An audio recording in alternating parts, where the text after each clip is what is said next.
Նրան տապանում հյուրընկալել է Միտք վերլուծական կենտրոնի ղեկավար քաղաքագետ Լիլիթ Դալաքյանին, Տիկին Դալաքյան, շնորհակալ եմ հրավերն ընդունելու համար։ ԵԱԿ Մինսկի խումբը պաշտոնապես լուծարվեց եւ դրանից հետո Հայաստանի կառավարությունը հրապարակել է բանակցային փաստաթղթերը։ Դրանցում փաստորեն բացակայում է Քիվեստի փաստաթուղթը եւ Ռուբեն Ռուբինյանն այսօր լրագրողների հետ առիթ ունեցավ այս հարցին անդրադառնալու եւ պատասխանելով հարցին, թե ուր է այդ փաստաթուղթը, նա ասաց, որ ինչ փաստաթուղթ եղել է կառավարության ռեգիստրում, դա էլ հրապարակել են, իսկ Քիվեստի հետ կապված բոլոր հարցերը պետք է ուղղել 3 նախկին նախագահներին։ Հիմա դուք ինչ արձանագրումներ եք արել, ես տեսա, որ դուք հասցրել եք Facebook-յան գրառմամբ անդրադառնալ, որոնք են ամենակարևոր արձանագրումները ըստ ձեզ այս փաստաթղթերի հետ կապված։ Ճիշտ ասած, ոչ մի փաստաթուղթ նորություն չէր եւ կարծում նաեւ լայն հասարակության համար, որովհետեւ դրանց մասին շատ է խոսվել Կազանի փաստաթղթերի, Լավրովի առաջարկների,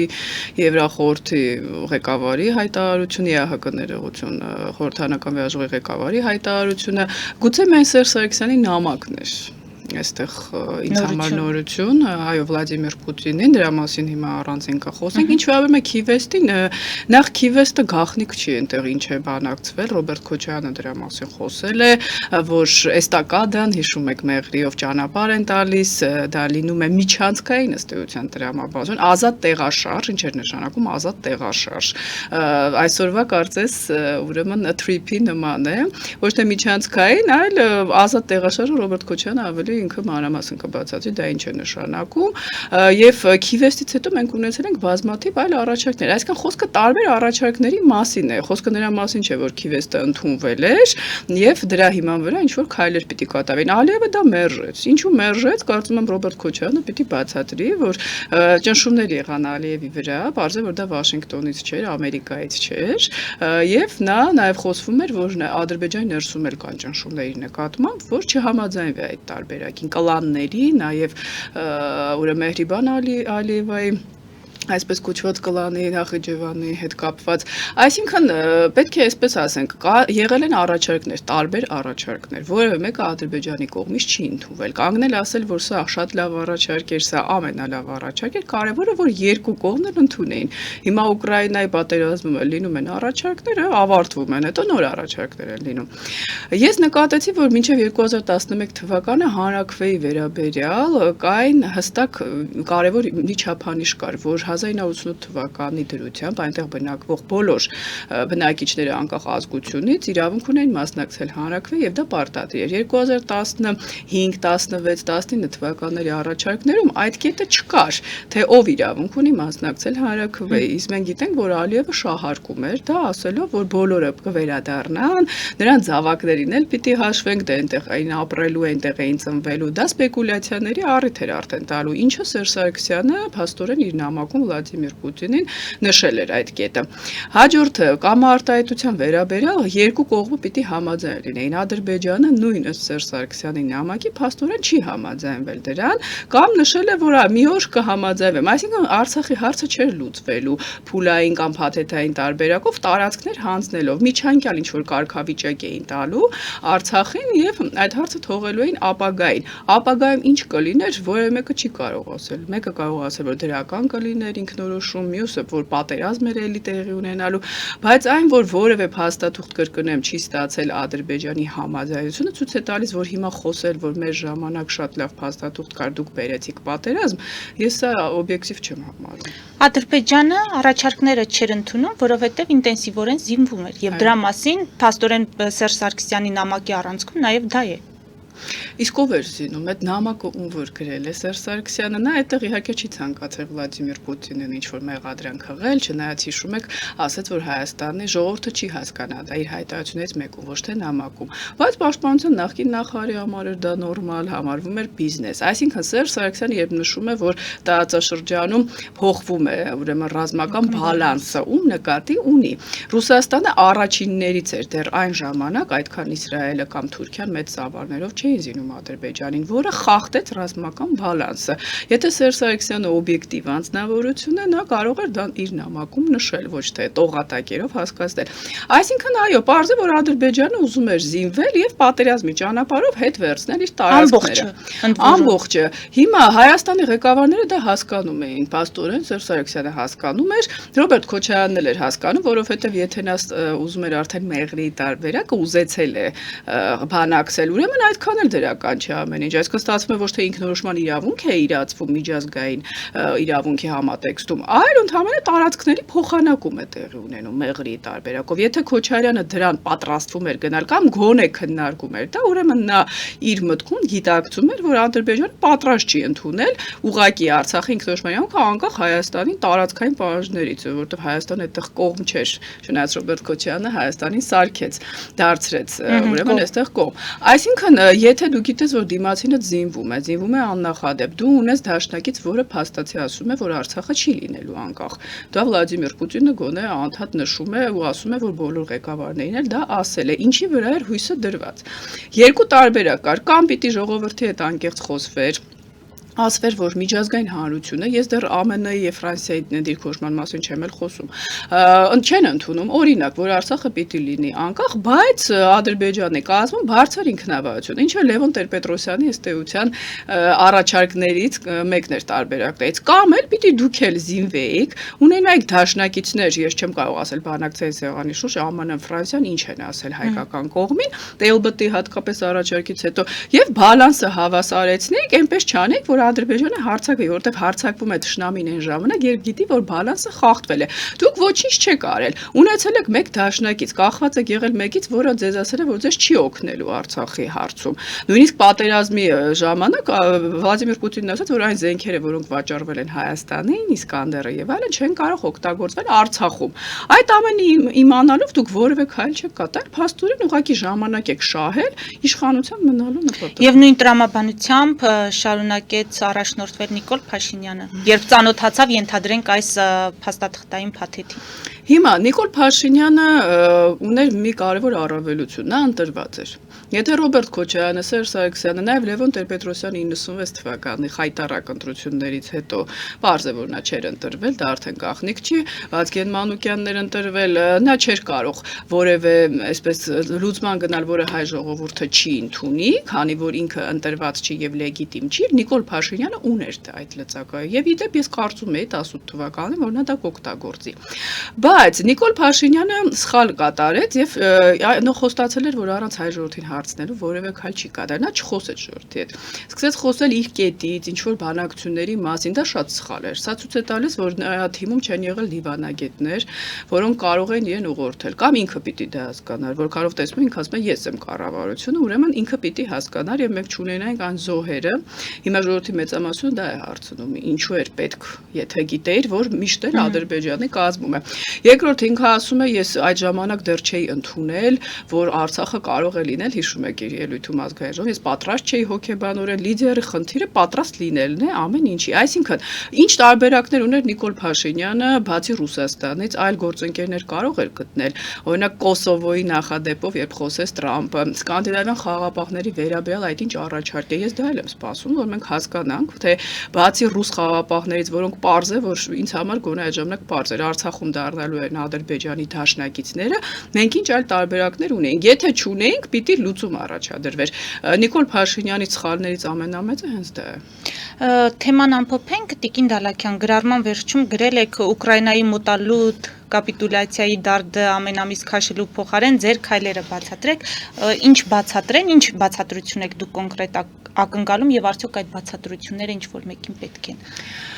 Տեսեք, Ուկրաինայի հետ կապված էլ տեսնում եք, ինչ որ առաջարկ է հնչեցվում, այստեղ սկսում են թմբկահարեր, որ վերջ մնաց մի շաբաթ, մեկ էլ Տրամպը ինքը ասում է, որ սա վերջնաժամկետ չի, ինչը պարզ էր ի սկզբանե, եթե դու գոնե ինչ որ մի փոքր վերլուծական ունակություն ունես։ Դա այդպես մեծ խելքի նշան չի հասկանալու համար, որ պատերազմի ընթացքում կարող են լինել բազմաթիվ փաստաթղթեր եւ չընդունվել որևէ մեկի կողմից։ Հիմա այս շրջանակները պարբերաբար, որոնք խոսում են, որ վերջ ամեն ինչ ավարտվել է, նախ իրենց ներքին հարցերը պիտի լուծեն։ Հայ ժողովուրդը ունի հարցեր իրենց, թե դուք ինչու եք բանակցում մի բան, գալիս եք խոսում եք ոչ մի թիզականություն։ Բայց այս կորուստներից հետո այլևս այդ հարցերի պատասխանները ակտուալ կարող են լինել։ Իհարկե ակտուալ են, որովհետև իրենց ողջ ընտրապայքարի լոզունգը Արցախը վերադարձնելն է։ Ըստ էության, այն որ Փաշինյանը հանձնել է Արցախը, միջև հիմա այդ թեման կա, եւ իդեպ Արցախի հարցը փակ չի, ես միշտ էլ ձեր եթերում ամենտեղ էլ ասում եմ, դա հենց Ռուսաստանը չի փակելու, Վենեդիկտովն էլ վկա, Ռուսաստանի համար, իդեպ Լավրովի պլանը ինչին էր ուղղված կամ Խովաևի, որ կարգավիճակի հարցը թողնվի հետագայում, այսինքն Ռուսաստանը պարբերաբար այս կոնֆլիկտներով պահի իր ազդեցությունը հիմա էլ են դա մտածում հաստատ չի մոռացել, Ադրբեջանի կարող ենք խոսել թե ինչպես դա կարող է իրացնել, դա այլ Եվ Հայաստանի նկատմամբ Հայաստանի ներսում ապրում են բազմաթիվ արցախցիներ։ Նրանց կներեք չեն անհետացել եւ նրանցից շատերը ուզում են վերադառնալ։ Այսինքն էլի վերադարձի հարցը, կարգավիճակի հարցը քննարկվում է։ Դրա համար է ակտուալ։ Այդ հարցը չի ավարտվել պատերազմով։ Դուք կարծում եք, որ իրենց նախընտրական քարոզչության համատեքստում իսկապես ընդդիմադիր այդ շրջանակները օգտագործելու են Արցախի վերադարձի թեման։ Միանշանակ իրենք խոսում են, բայց անընդհատ դրա մասին։ Երկու նախ մեղադրելու են Փաշինյանին, որ կապիտուլյանտ հանձնող է դամի լոզունգ։ Դա ակնհայտ է, այո։ Եվ երկրորդը Արցախի վերադարձից, որոշ շրջանակներ նույնիսկ դաշնակցության որոշ անդամներ Արցախի վերադարձից, ոչ թե արցախցիների, էլի պիտի ասեն Ադրբեջանը Պուտինի հետ հեսակը վատանա, կներեք մի քիչ կենցաղային ասեմ, հիշում ենք մի քանի ամիս առաջ մեզ կտա Արցախը, այսպես մանիպուլացնել հայ ժողովրդի այն հատվածին, որը չի վերացել եւ այդ հատվածը կա, որ հավատում է եւ ոչ միայն արցախցիներ, որ Արցախը հնարավոր է դեռ վերադարձնել։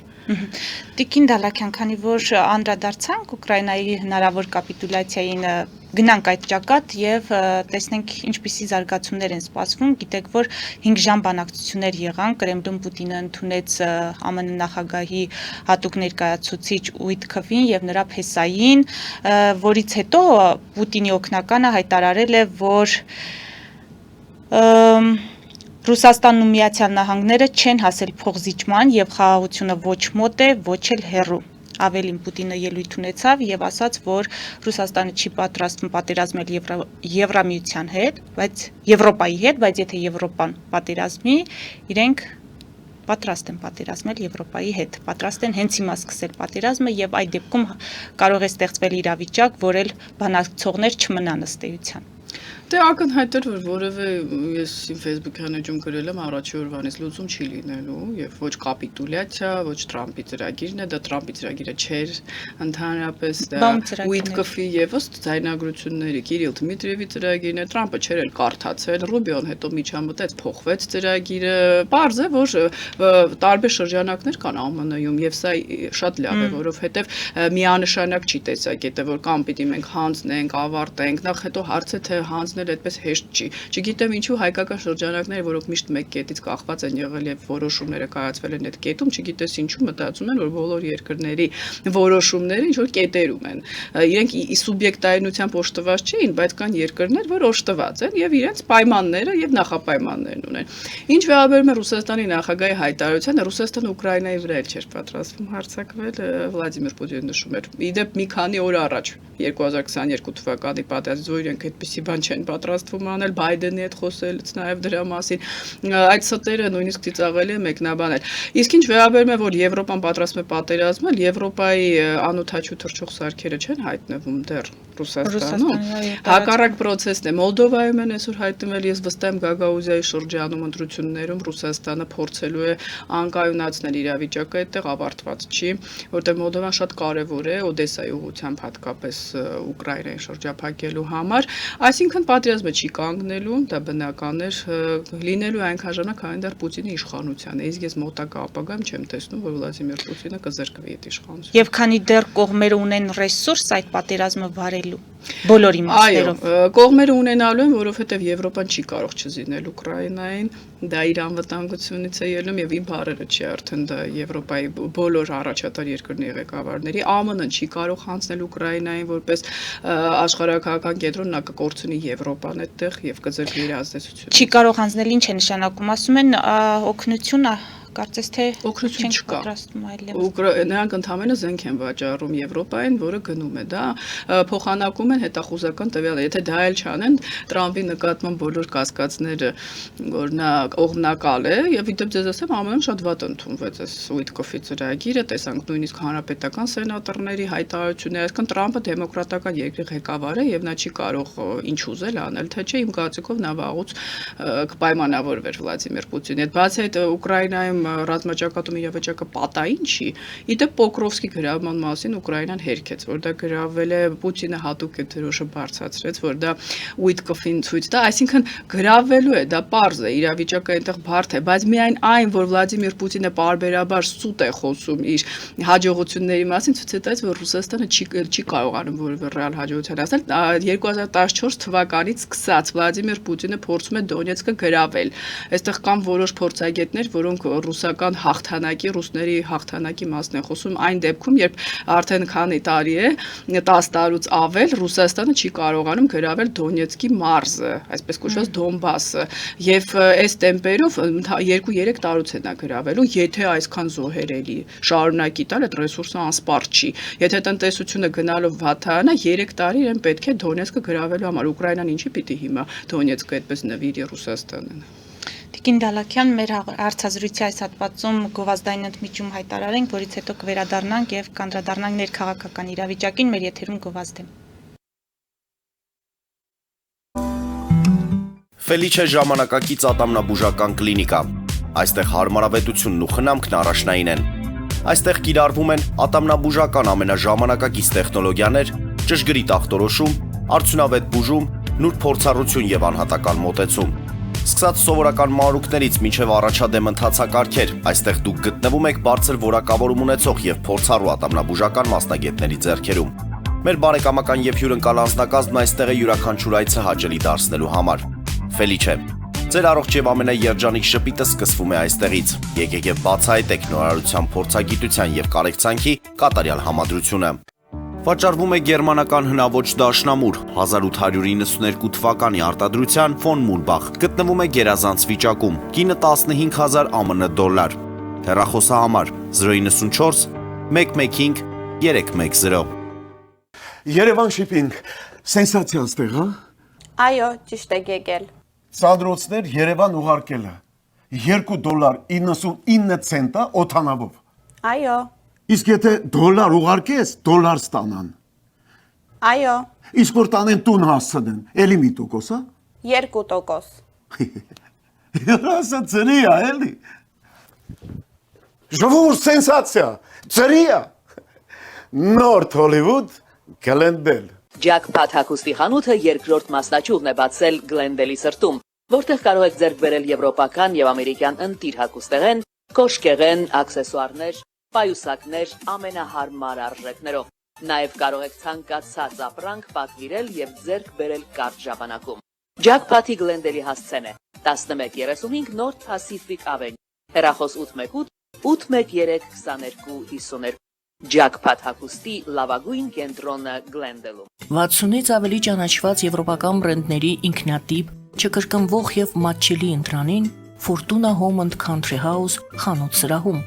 Նորավոճ սպասք եւ կահույք հորեկա բնագավառի համար, տեքստիլ տնտեսական ապրանքներ, ամեն ինչ գեղեցիկ կյանքի համար։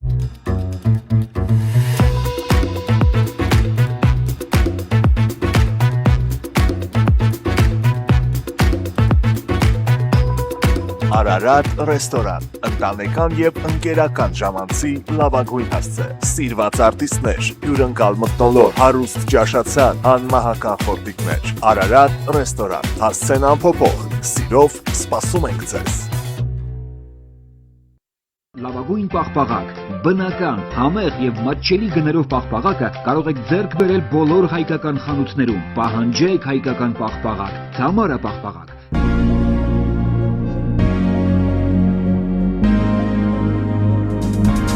Տպագրեք ձեր գիրքը Նոյան տապան տպագրատանը, ինչպես նաև թերթեր, ամսագրեր, բուկլետներ եւ այլն։ Հասցեն քաղաք Երևան, Իսահակյան 28 առաջին հարկ։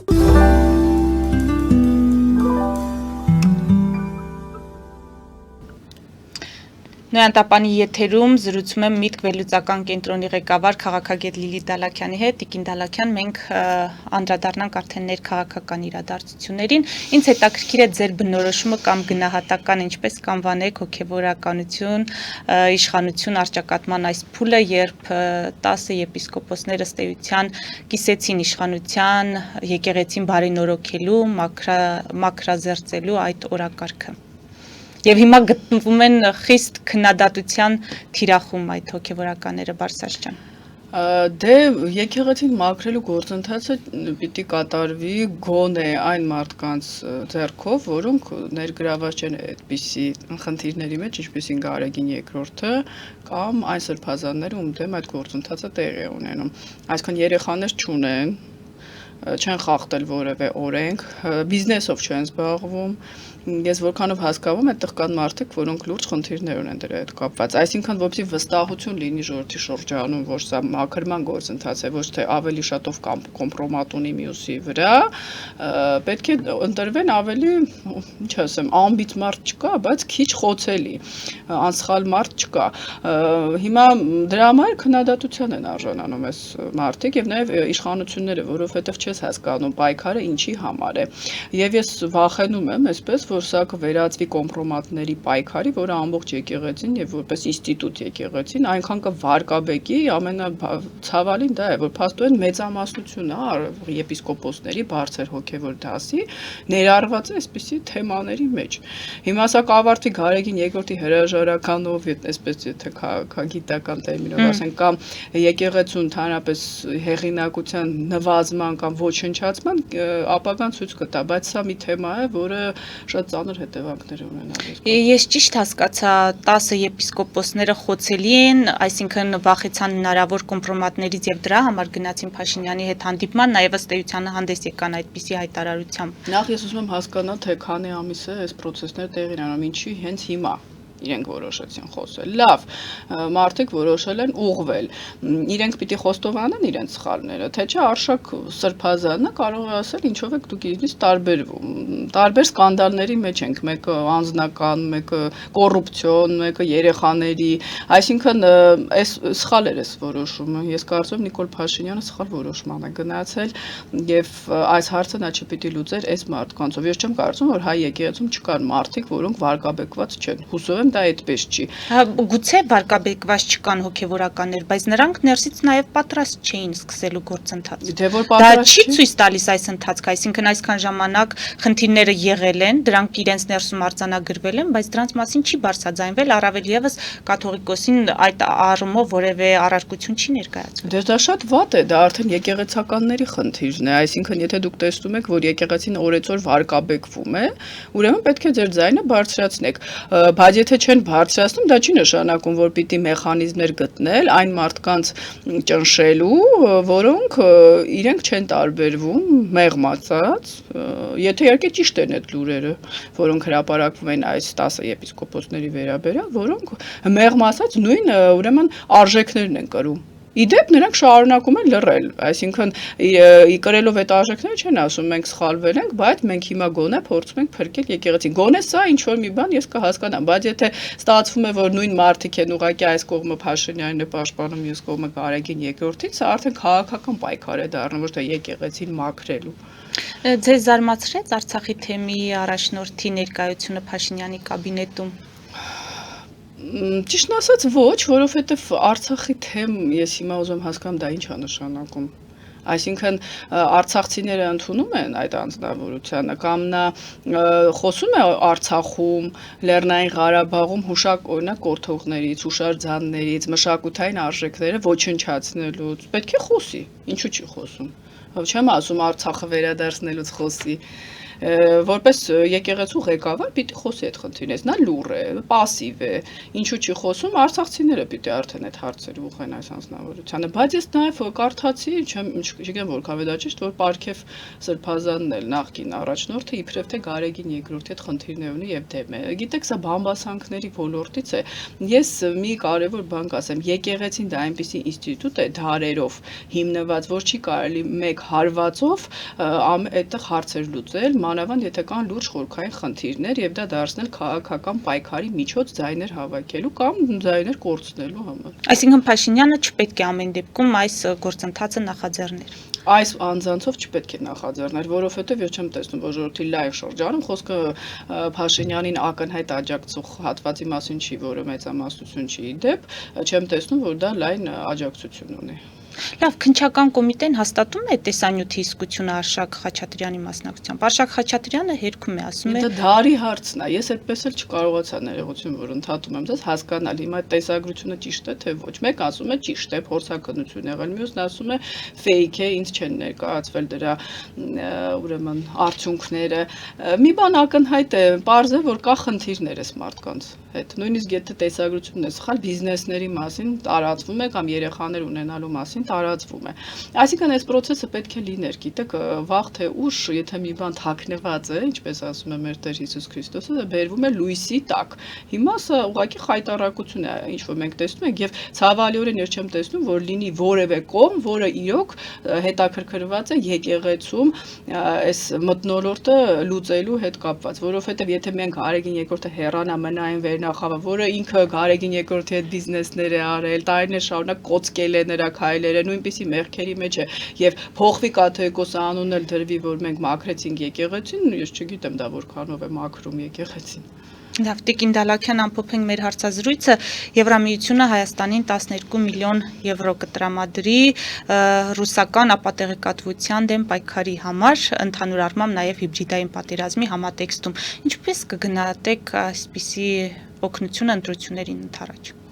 Դա շատ դրական է, որովհետև Ռուսաստանը բոլորից հետ սովետական երկրն է, իդեպ նաև եվրոպական երկրներում, մենք տեսանք Ռումինիայում էին փորձում ազդել ընտրությունների վրա, Գերմանիայում AfD-ի տեսքով եւ այլն, Անգլիայում ծայրահեղականներին աջակցելով Նայջել Ֆարաջի տեսքով փորձում են ժողովրդի կարծիքի վրա ազդել եւ այսօր թվային տեխնոլոգիաների դարում առաջնայինը հենց այսպիսի ազդեցությունն է, արդեն պատերազմները հիբրիդ ձևով են տեղի ունենում, ոչ թե մարտի դաշտում, սա դրական է եւ նույնպիսի բան պիտի տեղի ունենա բոլոր շրջանակների հետ կապված, ոչ միայն Ռուսաստանի ազդեցությունը, այլև կեղծ fake օգտատերերով, պոակներով, կոմենտներ գրելով, ձևավորելով ինչ-որ կարծիք, դա բոլոր կողմերին է վերաբերում, այնպես չի, որ միայն ընդդիմությանը։ Բոլոր կողմերը պետք է զերծ մնան fake-երով, կրկնեմ, ինչ-որ տարբեր մեխանիզմներով, իդեպ պետությունից ֆինանսավորվող, դրա մասին տարբեր հրապարակումներ են եղել, մարդկանց կարծիքի վրա ազդելուց հիբրիդ պատերազմները լինում են եւ արտաքին ֆինանսավորմամբ եւ ներքին քաղաքական ուժերի։ Եվ մեկ հարցել նախորդ շաբաթ խորհրդարանում գտնվող ընդդիմադիր երկու խմբակցությունները լսումներ իրականացրեցին քաղբանտարկյալների հարցով։ Հիմա դուք կանվանեք այդ մարդկանց քաղբանտարկյալներ, որոնց նկատի ունի ընդդիմությունը, եւ արդյոք նրանց մեսիջները տեղ կհասնեն միջազգային հանրության արձագանքի առումով, այսինքն ակնհայտ է, որ նրանց ելույթների առանցքում մեսիջները ուղղված էին նաեւ միջազգային հանրությանը։ Թե միջազգային հանրությունը կհամարի, որ Նիկոլ Փաշինյանը արդյունավետ պայքար է մղում ռուսական ազդեցության դեմ եւ այդպիսով կլռեն։ Նիկոլ Փաշինյանը պայքար չի մղում ռուսական ազդեցության դեմ, որտեղ ազդեցության կարևոր գործականները իրենց ասած մասնակցում են ընտրությունների եւ որևէ խնդիր չունեն։ Ձերբակալվածները Սերժ Սարգսյանի ասածով խոշոր ձկները չեն։ Ինչ վերաբերում է առանձին գործերով մենք պիտի խոսենք։ Ես օրինակ եթե Վարդան Ղուկասյանը օրենք է խախտել, ես նրան չեմ կարող քաղբանտարկյալ անվանել։ Այլ հարց է, որ եթե նա օրենքը խախտել է, դա իշխանությունը իրեն հարմար պահի օգտագործում է։ Սա էլ որքանով է ճիշտ, արդեն իրավական առումով կարող ենք դիտարկել։ Ինչ վերաբերում է ընդդիմությանը, գիտեք, կրկնեմ, եթե դու ինքդ այդ արժեքները կրողը չես եւ դու խոսում ես դրա պաշտպանության մասին, նման է եկեղեցու 10 հոգեվորականի հայտարարություններին, դա չի ընկալվում։ Այսինքն այդ եվրոպական կառույցներին ժամանակին ընդդիմադիրները դիմում էին, նրանք ասում էին, որ Հայաստանում կան քաղբանտարկյալներ, հենց նույն Քոչարյանի ժամանակ, բայց ասում էին լավ ենք անում, 1000-ամյակի մարտահրավերն էլ կտրեք, մեզ ձեր փողը պետք չի։ Հիմա այդ մարդիկ կամ իրենց ժառանգները նույն կառույցներին դիմում են կոչով։ Բայց այդ կառույցները ստանում են, ասում են դե հիմա ով էլ բողոքի։ Այսինքն Կարճ ասած ամփոփելով պիտի ասենք, որ ընդհանրապես կրկնեմ անբիծ անսխալ մարդ չկա, բայց եթե դու ինքդ այդ արժեքների կարողը չես, բայց խոսում ես դրա պաշտպանության մասին, դա չի կարող ուրեմն ընկալվել ոչ Հայաստանը, ոչ էլ Հայաստանից դուրս։ Շնորհակալ եմ։ Շնորհակալություն։ Մեծ դիտողներին հիշեցնեմ, որ զրուցում էի Միտք վերլուծական կենտրոնի ղեկավար քաղաքագետ Լիլիթ Դալաքյանի հետ։ Մեր ուղիղ եթերները կարող եք դիտել Patreon-ում, նաև այդ հարթակում աջակցել մեզ էկրանին երևացող QR կոդով։